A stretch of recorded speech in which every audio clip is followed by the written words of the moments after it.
خداوند تبارک تعالیٰ نے جس انسان کو خلق فرمایا ہے وہ انسان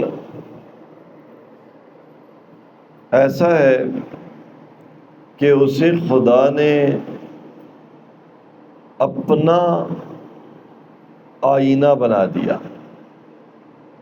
یعنی یہ انسان ایسا ہے کہ یہ انسان آئینہ حق نما ہے، کیونکہ خداوند تبارک تعالیٰ نے اس انسان کو توحیدی فطرت پر پیدا کیا. یعنی ارشاد فرمایا فطرت اللہ التی فطر الناس علیہا. انسان کے اندر کیا رکھا ہے؟ فطرت اللہ، الہی فطرت. یعنی اگر انسان کو آپ دیکھیں تو کیا نظر آئے گا؟ اس کے اندر کیا رکھا ہوا ہے؟ فطرت اللہ ہی ہے نا، الہی فطرت.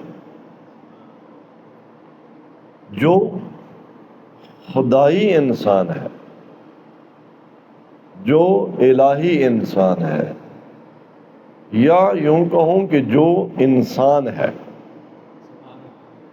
وہ فطرت اللہ کی چلتی پھرتی تصویر ہے، چلتی پھرتی تصویر ہے. اگر ایک انسان کے وجود میں، اگر ایک انسان کے کردار میں ہمیں سب کچھ نظر آتا ہے لیکن الہی فطرت نظر نہیں آتی تو یہ انسان نہیں ہے، یہ الہی انسان نہیں ہے. بس بہترین ساخت میں ہم خلق ہو گئے.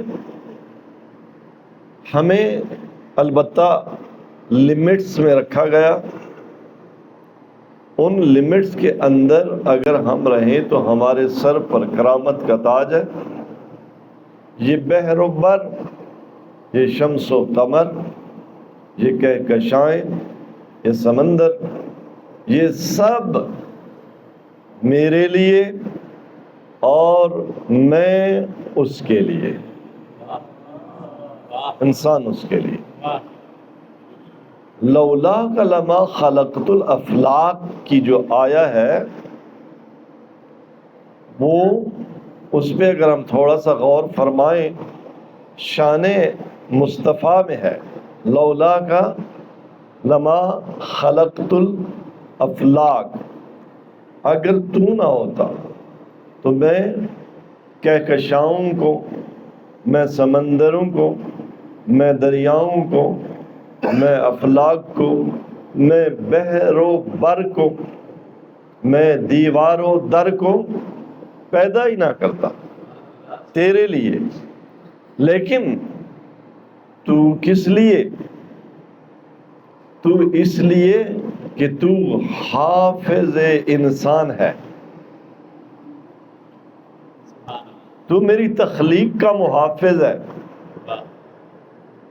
تیری تخلیق کا، رسول اکرم کی تخلیق کا فلسفہ، غرض و غایت کہ جو میں نے انسان بنایا ہے تو اس کی حفاظت کرے. وہ انسان اپنی انسانیت پر باقی رہتے ہوئے سفر طے کرتا ہوا واپس میری بارگاہ میں پہنچے، صحیح و سالم پہنچے، ٹوٹا پھوٹا ہوا نہ ہو، ریختہ و فرسودہ نہ ہو. تو یہ اس سے پتہ چلا کہ وہ جو لولاک لما خلقت الافلاک، اگر اس کی بھی علت غائی کو دیکھا جائے تو یہ سارے افلاک اس لیے کہ میرا قالب بچ جائے. میں اپنے قالب میں انا للہ جہاں سے آیا ہوں، جس کا مال ہوں، جس کی ملکیت ہوں، اسی قالب میں اس تک واپس پہنچو۔ تو یہ سارے بحر و بر، یہ دروازہ دیوار و در، یہ سب کچھ، یہ مچھلیاں، یہ پرندے، یہ درندے، یہ حیوانات، یہ سب کچھ اس لیے، یہ میرے لیے، بس اس لیے نہیں، یہ میرے لیے، یہ انسان کے لیے۔ اب یہ انسان اگر اپنی اس ساخت پر باقی رہتا ہے تو یہ انسان آئینہ ہے حق و حقانیت کا، پہچان اپنی شان و منزلت کو۔ آج خطبے میں جو آیہ کریمہ تلاوت کی ہے اس میں ایک سوال پوچھا ہے خدا نے، اولم یتفکروا فی انفسہم، آیا انسانوں نے اپنے اندر جھانک کے نہیں دیکھا؟ ہم مختلف چیزوں کے بارے میں سوچتے ہیں نا، ان پر غور و فکر کرتے ہیں، تو ارشاد فرمایا اولم یتفکروا فی انفسہم، آیا بنی آدم نے کبھی اپنے نفوس میں، بدن میں نہیں، اپنی روح میں، اپنے نفس میں، آیا انسان نے کبھی اپنے نفس میں غور نہیں کیا، اپنے نفس پر غور نہیں کیا؟ بارے رہا اگر غور کرے تو ہوگا کیا؟ اگر میں اپنے نفس میں غور کروں تو کیا ہوگا، نتیجہ کیا ہونا چاہیے؟ اولم یتفکروا فی انفسہم، کہ ہم نے زمین و آسمان کو نہیں خلق کیا مگر بالحق۔ یہ ستارے، یہ سیارے، یہ سمندر، یہ دریا، یہ پرندے، یہ درندے، یہ چرندے، غرض کے کائنات کی ہر چیز، وہ اگر انسان اپنے نفس پر غور کر لے تو میری تخلیق کا ہر مالیکیول اور ہر ایٹم اور ہر چیز انسان کو تخلیق کے بالحق نظر آئے گی۔ حق کا نظام، اس کائنات کا نظام، گویا یہاں پہ حضرت امیر کا وہ شعر نظر آتا ہے مجھے تو، کہ آپ نے کیا فرمایا، اتزعم انک جرم صغیر، تیرا کیا گمان ہے کہ تو کوئی چھوٹا سا بدن ہے، وفیک انت والعالم الاکبر، تیرے اندر ہے انسان عالم اکبر سمٹا ہوا ہے۔ میں اپنے آپ کو سامنے رکھوں، اس پہ غور کروں تو یہ آیت یہ کہتی ہے کہ میں سب سے پہلے یہ کہوں گا کہ یہ جو زمین و آسمان، یہ جو زمین و زمان بنائے گئے ہیں، ان کا نظام حق ہے، وَأَجَلٍ مُّسَمًّى، اور یہ کہ یہ جو نظام ہے یہ اِلَىٰ أَجَلٍ مُّسَمًّى، ایک معین مدت کے لیے ہے، ایک معین مدت تک ہے۔ اس سے پتہ چلا کہ انسان اگر اپنے آپ پر غور کرے تو انسان آئینہ حق نما ہے۔ ایک دفعہ مل کے پھر بلند آواز میں صلوات پڑھیں۔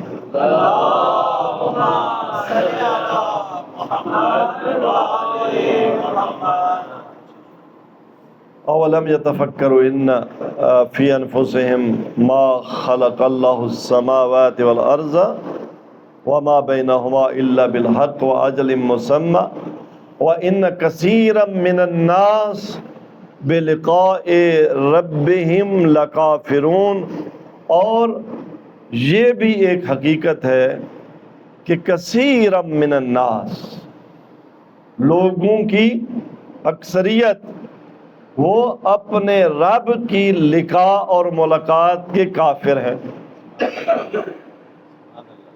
آیت پیغام یہ دیتی ہے کہ جو اپنے نفس میں غور کرتا ہے وہ اس کائنات کو تخلیق بالحق قرار دیتا ہے.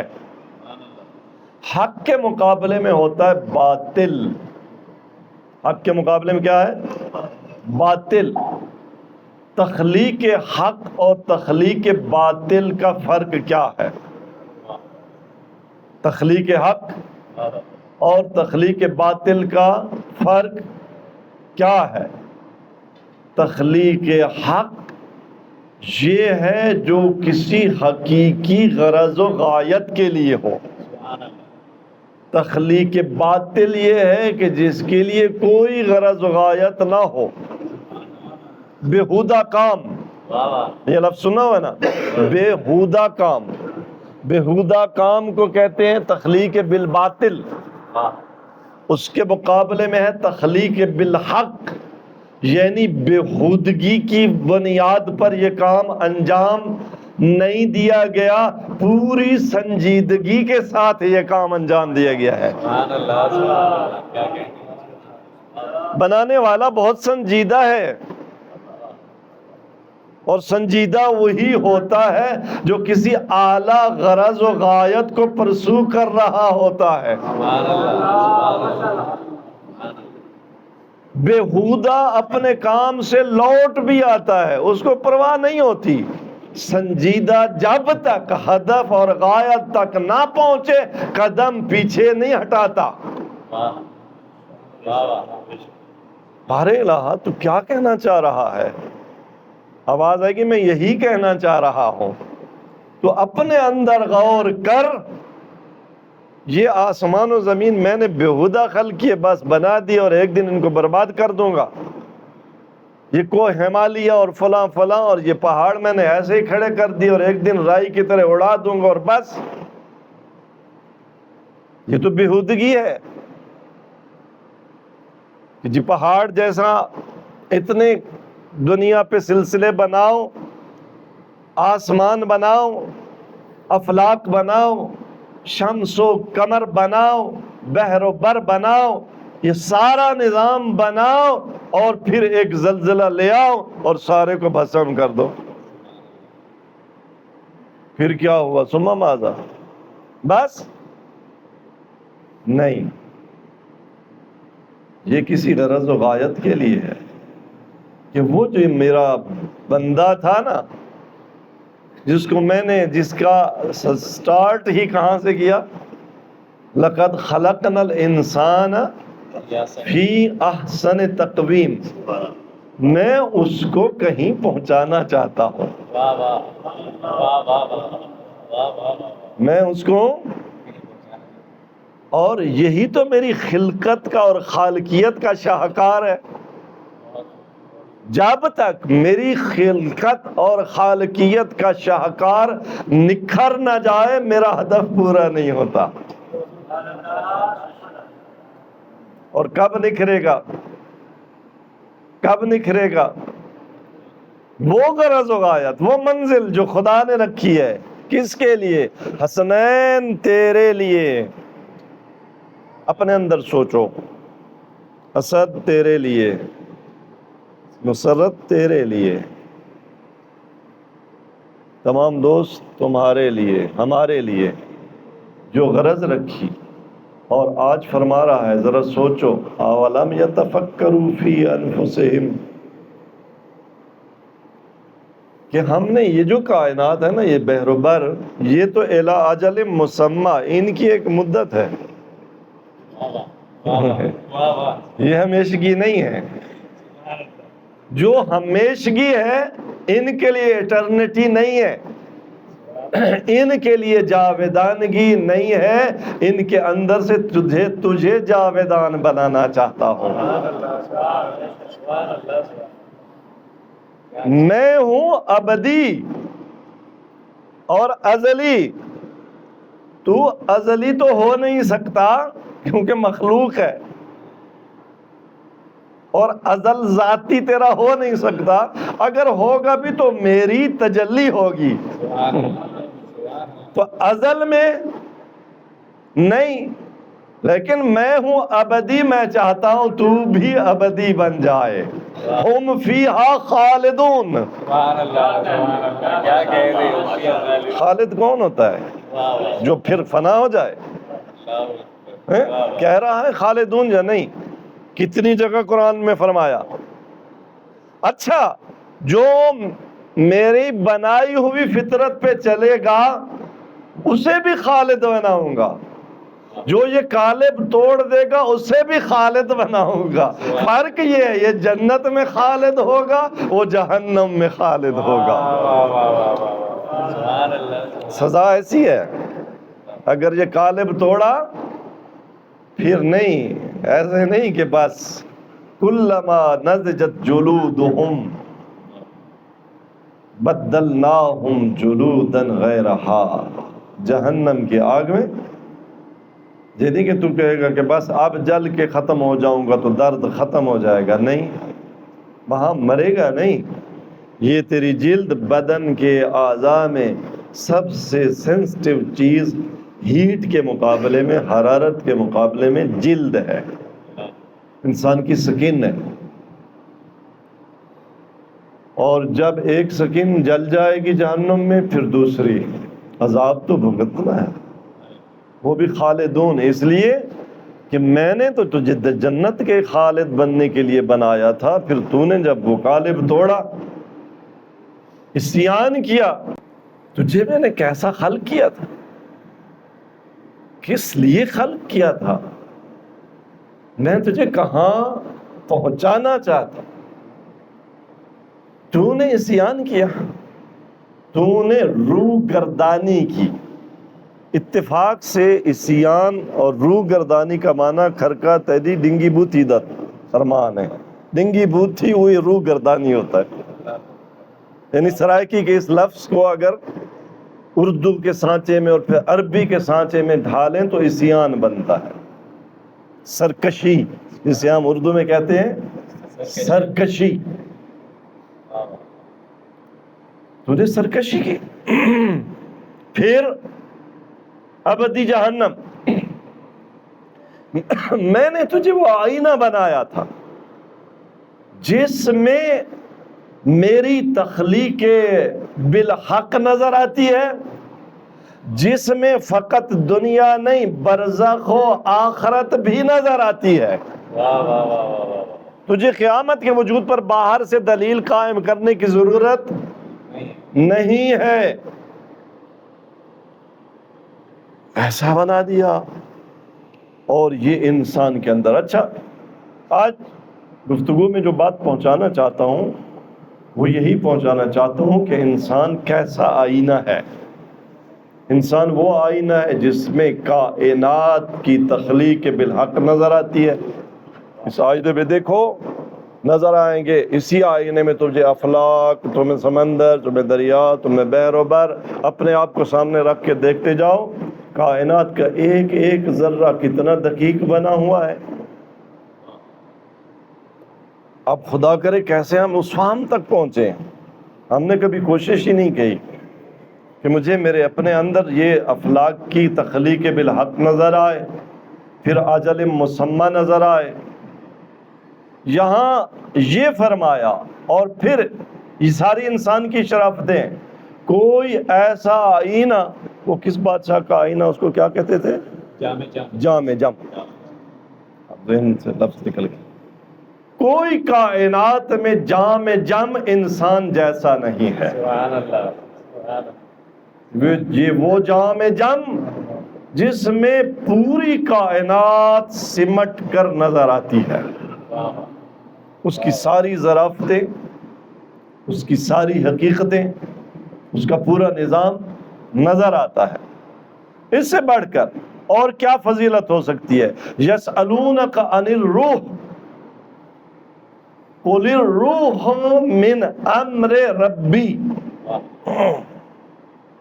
اے میرے حبیب، تیرے پاس آتے ہیں، پوچھتے ہیں روح کیا ہے، تو قل کہہ دیجئے الروح من امر ربی، یہ روح میرے پروردگار کا امر ہے. خدا کی دو چیزیں ہیں، ایک اس کا امر ہے، ایک اس کا خلق ہے۔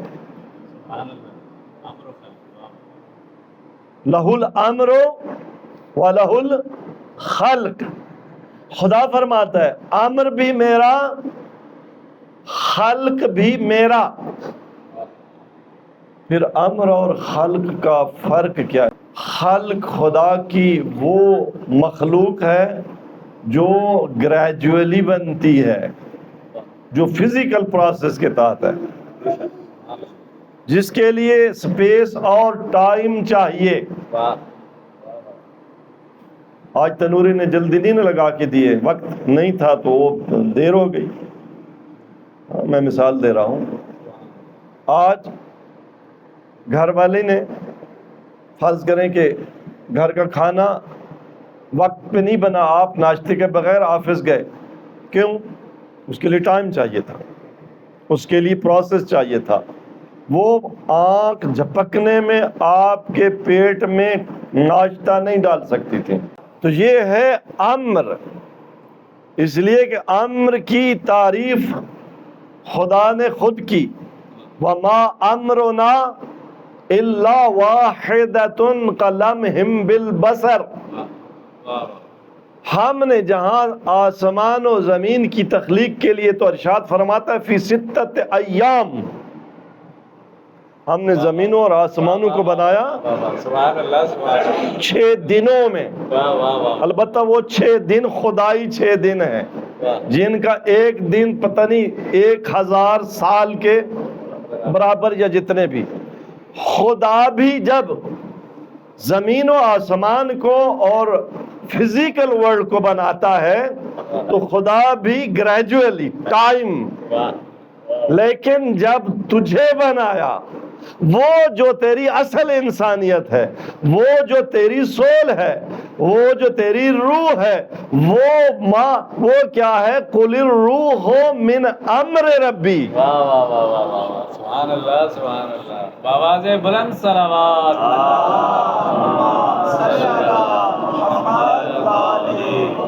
وہ امر پروردگار ہے، اور امر دیکھیں اس کے تحقق کے لیے جیسے وقت نہیں چاہیے، جیسے وہ آنکھ جھپکنا صرف ہمیں سمجھانے کے لیے اتنا وقت تو چاہیے، صرف آنکھ جھپکنا وہ بھی صرف سمجھانے کے لیے، یعنی وہ آنی ہے، زمانی نہیں ہے۔ اب میں کتنا سمجھا سکتا ہوں، یہ میری کمزوری ہوگی کہ میں اگر آنی اور زمانی کا فرق نہ سمجھا سکوں۔ زمانی وہ ہوتا ہے جس کے لیے آپ کی گھڑی کی سوئی کو چلنا پڑے، آنی وہ ہوتا ہے جہاں پہنچی اور بس۔ ہم کہتے ہیں نا ایک آن میں، کہتے نہیں ہیں عرفی محاورات میں کہ یہ کام ایک آن میں ہو گیا، آنن فانن ہو گیا، یعنی گھڑی کو آگے چلنا نہیں پڑا، سوئی جہاں پہ تھی وہاں پہ تھی کہ ہو گیا، اس کو چکر نہیں کاٹنا پڑا۔ تو جو امر ایسا ہے تو وہ ہر میں تو زمانے میں چل رہا ہوں۔ کتنی عمر ہوگی مسرت بھائی آپ کی؟ تھوڑی بتائیے گا۔ ٹھیک ہے، تب سے آپ ہیں نا، تو امر تو تھا آنی، آپ تو ہے زمانی۔ تو زمانی کون ہے؟ آنی کون ہے؟ زمانی تیری باڈی ہے، لیکن تو اب بھی آنی ہے، یعنی اب بھی ہر دم نفخ الہی دم بدم۔ ایسا نہیں ہے کہ نفخ تو کر کے فارغ ہو گیا، نہیں، تو اب بھی سانس بھی لے رہا ہے اسی آن میں، دم بدم امر الہی چل رہا ہے، دم بدم امر الہی چل رہا ہے، تو میں چل رہا ہوں، میں دم بدم امر الہی۔ اگرچہ خلق بھی میری الہی ہے، لیکن ایسا نہیں ہے۔ اے حبیب تم سے پوچھتے ہیں کہ روح کیا ہے؟ روح قُلِ الرُّوحُ مِنْ أَمْرِ رَبِّي، روح میرے رب کا امر ہے، اور امر کو سمجھنا، اس کو خلق پر حمل نہ کرنا۔ وما امرنا، ہمارا امر نہیں ہے، الا واحدہ، واحد وہ ہوتا ہے حقیقی جو تقسیم نہ ہو سکے، جس کا دایاں بایاں، جس کا آگا پیچھا، جس کا اوپر نیچے، جس کا ہاف فورتھ، وہ کیسا ہے؟ وہ قل الروح من امر ربی وما امرنا الا واحدۃ کلمح بالبصر۔ لیکن تم کے بہت چونکہ آشنا ہو فزیکل ورڈ سے، تمہیں پھر کیا مثال دی جائے؟ یہی کہ تمہاری آنکھ کے جھپکنا، کتنے جلدی، کبھی آنکھ جھپکنے پہ غور کیا؟ کتنی تیزی سے پلکیں ملی، اور میں تو دیکھ رہا ہوں آپ کو، میری نظر تو نہیں وہ ہوئی، مجھے ایک پلک اتنے جلدی جھپکتی ہے کہ گویا مجھے میرے دید کے تسلسل میں معنی نہیں بنتی، تھوڑی دیر کے لیے، ورنہ آپ نظر نہ آتے نا، آنکھ اگر بند ہو جاتی، اس کا دورانیہ 1 سیکنڈ بھی اگر ہوتا تو 1 سیکنڈ تک تو آپ کو مجھے نظر نہیں آنا چاہیے تھا، لیکن میں تو آپ کو مسلسل نظر آ رہا ہوں۔ لیکن اسی دوران کتنے ہزار بار آنکھ جھپک گئی، یہ کیسی جھپکی کہ نہ جھپکی، یہ کیسا شٹر بند ہوا کہ نہیں ہوا، تصویر دم بدم آ رہی ہے، تو دم بدم ہمارے امر سے چل رہا ہے۔ اپنے آپ پر غور کر، اولم یتفکروا فی انفسہم، تجھے تخلیق بالحق نظر آئے گی، اتنی دقیق تخلیق۔ دنیا کا انسان ایک جھونپڑی بھی بلا ہدف نہیں بناتا، جس نے اتنے بڑے شامیانے لگائے ہیں کہکشاؤں کے، بغیر کسی ہدف کے لگائے۔ تم ایک گلاس پانی بھی بھر کے لاتے ہو تو کسی ہدف کے لیے، جس نے اتنے سمندر، اوقیانوس، دریا بہا دیے بغیر کسی ہدف کے کہ پھر گرا دے گا، نہیں، کسی ہدف کے لیے۔ اور یہ سارا کچھ تیرے لیے، تو میرے لیے، تو انا للہ و انا الیہ راجعون، میں نے خلق کو تیرے لیے خلق کیا، لیکن تجھے اپنے لیے خلق، خلقتک لاجلی، حدیث قدسی میں آتا ہے، اے انسان سب کچھ تیرے لیے خلق کیا، تجھے اپنے لیے خلق کیا، اس لیے کہ تیرے اندر میں اپنی تجلی کامل دکھانا چاہتا ہوں۔ میری تخلیق کا آخری اور الٹیمیٹ شاہکار کون بن سکتا ہے؟ میرے فرشتے بھی نہیں بن سکتے، میرے دریا بھی نہیں بن سکتے، میں خالق کی، دیکھیں جو خالق ہوتا ہے، انجینئر ہوتا ہے، اس کا کمال اس کی تخلیق میں نظر آتا ہے نا،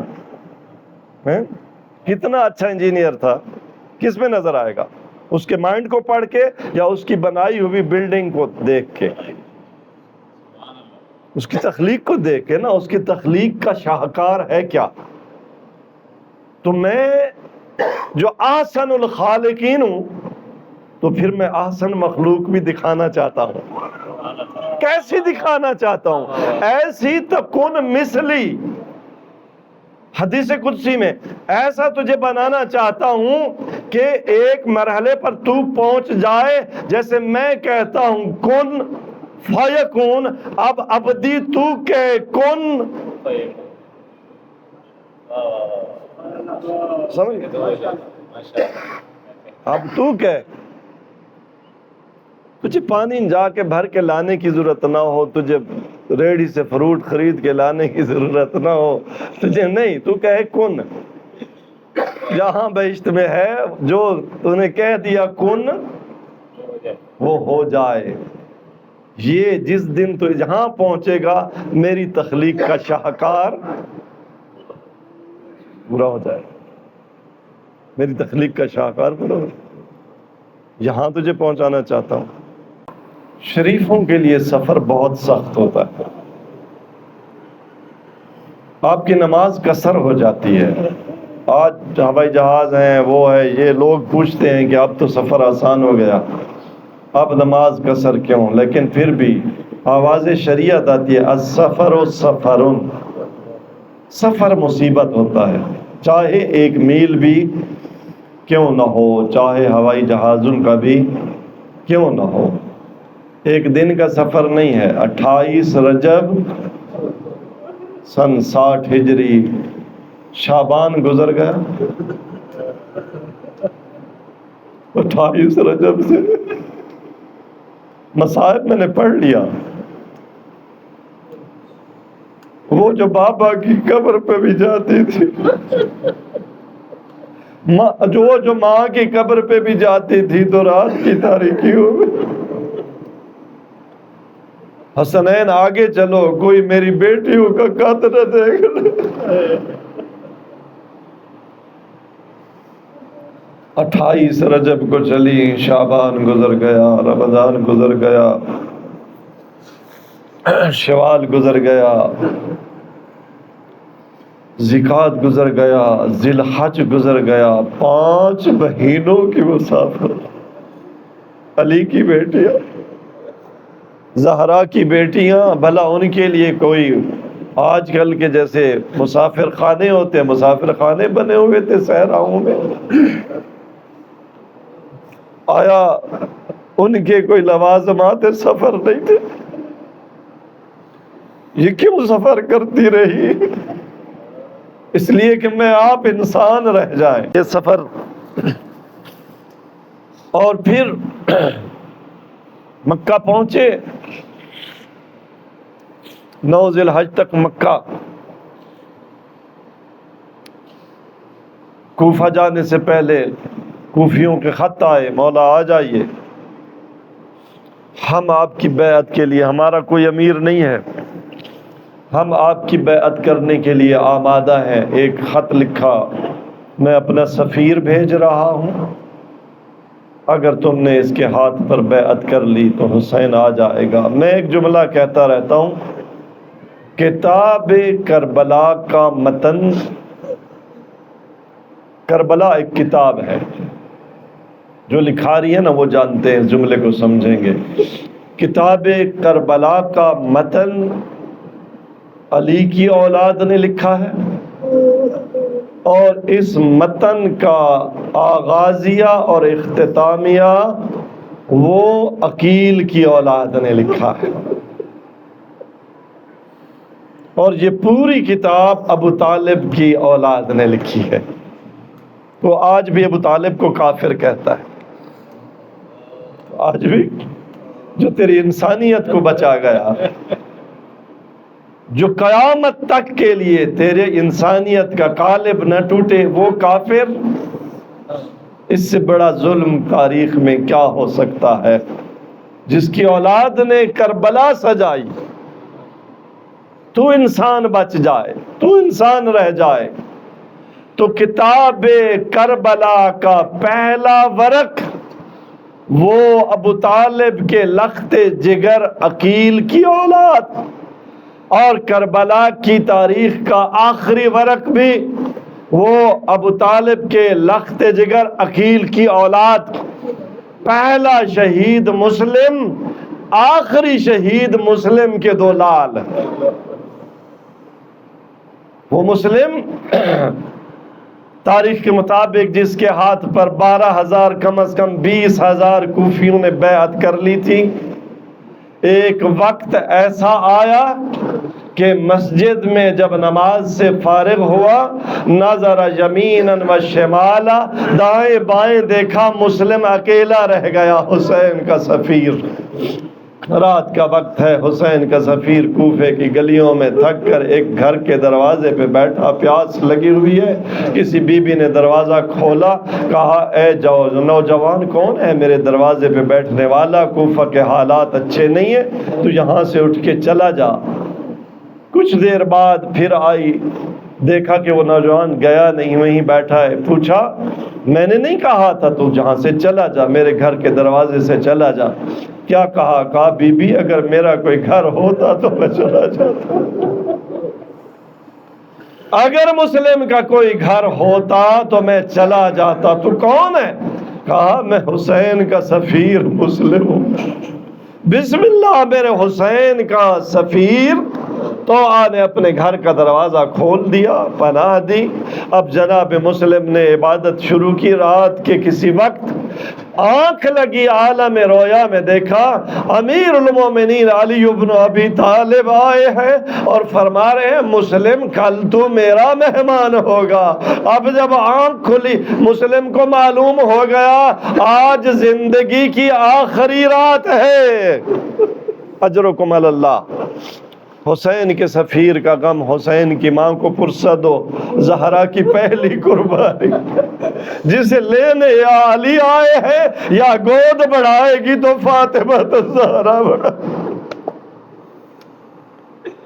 علی آئے ہیں استقبال کے لیے، مسلم آ میرے حسین کا سفیر، علی تیرے استقبال کے لیے دسترخوان لگائے بیٹھا ہے، کل تو علی کا مہمان ہوگا۔ صبح ہوئی، ابن زیاد کے دربار میں رات کو اس بدبخت نے مخبری کر دی تھی۔ مسلم جب اٹھے تو معلوم ہوا کہ توآ کے گھر کا گھیرا ابن زیاد کی فوج نے، ملعون محمد ابن اشعث نے کیا ہوا ہے۔ بی بی نے کہا، نکلنا چاہا، اپنے آپ سے کہا یا نفس اخرجی الی الموت، اے نفس اب موت کے لیے نکل۔ تو آگے بڑھی، حسین کا سفیر، میرے مولا کا سفیر، میرے گھر میں یہ مورچہ ہے، یہاں تو باحفاظت ہے، باہر نہ نکل۔ آپ نے ایک جملہ کہا کہ ہم جس خاندان سے ہیں وہ اپنی جان بچانے کے لیے اپنے میزبان کے گھر کی حرمت، چادر اور چار دیواری کی حرمت پائمال ہونا برداشت نہیں کرتے۔ میں ایک جملہ کہا کرتا ہوں، حسین کا سفیر، قربان جاؤں تو کتنا باعظمت ہے، تو آ کے گھر کی چار دیواری کی ناموس کی حفاظت کے لیے اپنی جان قربان کر رہا ہے۔ میں قربان جاؤں، خدا کرے عصر عاشور تیری بہنوں کے خیموں کی حرمت بھی بچ جائے، کوئی تیری بہنوں کے خیموں کو آگ نہ لگائے، کوئی ان سے چادریں نہ چھینے۔ اے توآ کی چادر بچانے والے، تیری زینب کی چادر بچ جائے۔ باہر نکلے، فوج اشقیاء کے ساتھ جنگ لڑ رہا ہے۔ مسلم کا لال اتنے فنار والسقر کیے کہ ابن اشعث نے ابن زیاد کو پیغام بھیجا، میری فوج کم پڑ گئی ہے، میرے لیے اور مدد بھیج۔ ابن زیاد نے بگڑ کر کہا کہ ایک مسلم کو پکڑنے کے لیے تمہاری فوج کم پڑ گئی؟ تو ایک جملہ اس ملعون نے کہا جو مسلم کی عظمت کو بتاتا ہے کہ عقیل کا لال بھی کتنا شجاع تھا، یہ بھی عباس تھا۔ اس نے یہ کہا کہ تیرا کیا خیال ہے، تو نے کوفہ کو کوئی سبزی فروش پہ پکڑنے کے لیے مجھے بھیجا ہے؟ یہ تو خیر الانام کی اولاد ہے، یہ تو غراتا ہوا شیر ہے، یہ تو حملوں کی برسات ہے، تو نے مجھے وہ نوجوان اور جری گرفتار کرنے کے لیے بھیجا ہے، مسلم گرفتار نہیں ہو رہا، ایک دھوکہ دیا گیا، گڑھا کھودا گیا، پیچھے بڑھتے ہوئے مسلم گڑھے میں گرے اور مسلم کو پکڑ لیا گیا گرفتار کر کے۔ حالت یہ ہے کہ ہونٹ زخمی ہے، بدن زخمی ہے، خون رس رہا ہے، لیکن بڑے وقار کے ساتھ جناب مسلم ابن زیاد کے دربار میں آئے۔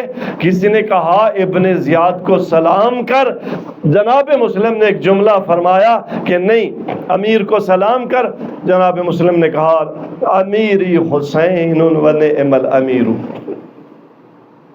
مسلم کا امیر حسین ہے اور حسین جس کا امیر ہو وہ کسی کے امیر کو سلام نہیں کرتا۔ لیکن شاید یہی وہ جگہ تھی جہاں مسلم نے ایک دم رونا شروع کیا۔ کسی نے طعنہ مارا کہ اے مسلم، جو حکومت حاصل کرنا چاہتے ہیں وہ پکڑے جائیں تو روتے نہیں ہیں۔ ایک جملہ کہا کہ نہیں، میں اپنے لیے نہیں رو رہا، حسین کا نام آیا ہے، کوفیوں میں نے تمہاری بیعت پر اپنے آقا و مولا حسین کو خط لکھ دیا تھا کہ مولا آپ کوفہ آ جائیں، کوفہ کے حالات ٹھیک ہیں۔ میں رو اس بات پر رہا ہوں کہ حسین آ رہا ہے، حسین کے ساتھ حسین کی بہنیں آ رہی ہے، حسین کے ساتھ میرے خط پر حسین کے بچے آ رہے ہیں، اور ادھر کوفہ کے حالات بدل گئے۔ حسین میں تجھ سے شرمندہ ہوں۔ بس آزادہ رو، پیاسا ہے مسلم کا لال، پانی مانگا، کسی نے کہا دے دو پانی، ایک کٹورا پانی دیا گیا، جب منہ سے لگایا پانی خون آلود ہوا، مسلم نے انڈیل دیا۔ دوسرا کٹورا دیا گیا، یہ خون آلود ہوا، مسلم نے انڈیل دیا۔ تیسرا جب انڈیلا تو ایک جملہ کہا پانی اگر تو میرے مقدر میں ہوتا تو میں پی لیتا۔ میں یہاں ایک جملہ کہتا رہتا ہوں، مسلم تو عباس کا بھائی ہے نا، تمہاری تقدیر ایک جیسی ہے، نہ عباس علمدار پانی پیئیں گے تو کربلا والوں کی قربانی ہے نا، کربلا والے پیاسے ہیں۔ خدا کی مشیت میں یہ ہے کہ مسلم تو نے پیاسا شہید ہونا ہے۔ بس آزادارو دارالامارہ کی چھت پہ لے جایا گیا۔ دارالامارہ کی چھت پہ مسلم نے مکہ سے کوفے کے راستے کا رخ کیا، ایک سلام کیا، السلام علیکم یا ابا عبداللہ، اے حسین، مسلم کا آپ پر سلام ہو۔ بس آزادارو ادھر شمشیر چلی، مسلم کا سر گرا۔ اب جب مسلم کا سر گرا یقیناً نیچے ایک گود تھی جو جنت البقیع، جو جنت چھوڑ کر آئی تھی، فاطمہ نے اپنی گود بڑھائی، میرا حسین کا سفیر ماں زہرا کی گود حاضر ہے۔ بس آزادارو پھر مسلم کی لاش گرائی گئی، لاش کے پاؤں میں رسیاں باندھی گئی۔ کوفہ کے بازاروں میں مسلم کی لاش کی بے حرمتی کی جا رہی ہے۔ ادھر زہرا کا لال حسین مقام ثعلبیہ پہ پہنچا کہ کوفہ سے آتا ہوا ایک شخص وہاں سے جب حسین کے قافلے کے روبرو ہوا، امام نے اسے بلایا اور پوچھا کہ یہ بتا کوفہ کے حالات کیا ہیں۔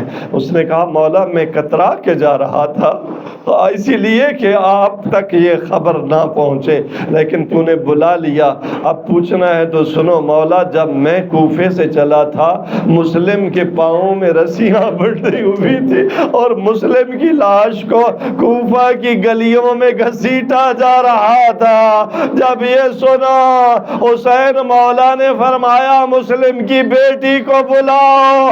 13 سال کی مسلم کی بیٹی جب آئی، حسین نے اپنی بھانجی کو اپنے زانوں پہ بٹھایا اور سر پہ شفقت کا ہاتھ رکھا۔ بچی سمجھ گئی، کہا ماموں جان آج تو ایسے پیار کر رہے ہیں جیسے میرا بابا شہید ہو گیا ہو، جیسے یتیموں سے پیار کیا جاتا ہے۔ حسین نے کہا اگر مسلم شہید ہو بھی گیا تو کیا ہوا، حسین تیرا بابا ہے۔ بس آزادارو یہ منظر حسین کی 4 سالہ نے مقام ثعلبیہ پہ دیکھا۔ کہ جب کوئی بچی یتیم ہو جاتی ہے اس کے سر پہ شفقت کا ہاتھ پھیرا جاتا ہے۔ عزادارو جب میدان کربلا میں آواز گونجی الا قد قتل الحسین بے کربلا، الا قد ذبح الحسین بے کربلا، سکینہ یہ سمجھی اگر شاید کوئی گود ملے گی، شاید کوئی نوازش کرے گا، لیکن قربان جاؤں کانوں سے درے کھینچے گئے اور تماچے مارے گئے، کان لہو لہان ہے، سکینہ بے ہوش ہو کے کربلا کی خاک پہ گر گئی۔ الا لعنت اللہ علی القوم الظالمین۔